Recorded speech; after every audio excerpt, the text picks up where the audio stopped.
So Chris, can you give us a high-level overview about open access? What is it when publishers talk about it, and what's the actual import on people like the authors and reviewers of journals?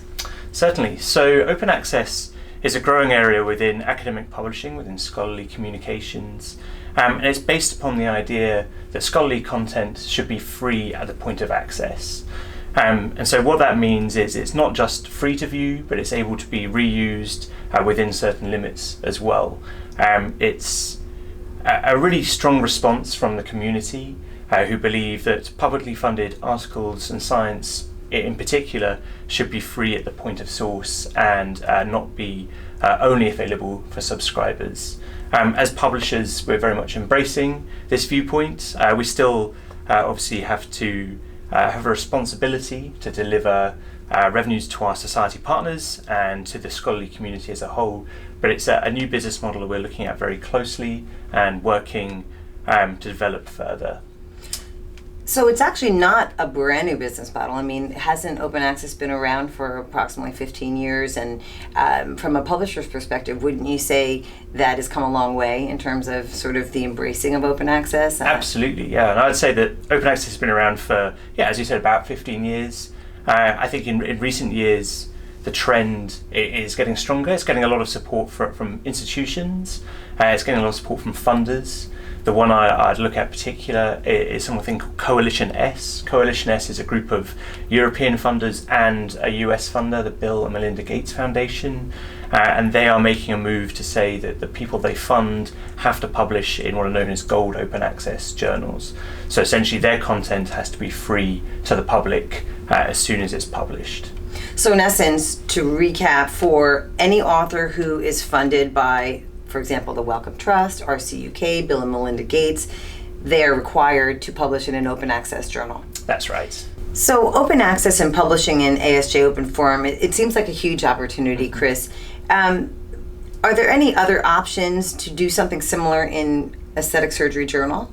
Absolutely, yeah, I'm glad you asked. So Aesthetic Surgery Journal is a subscription journal, as we've spoken about, but actually it's a hybrid journal. And what that means is if you want to make your material open access, you're able to do so. So when an author submits their work, they go through the full peer review process, and then they're accepted. They are then given the choice of signing the regular license, which is a subscription, or choosing an open access license, paying the article processing charge and making it open access at that point.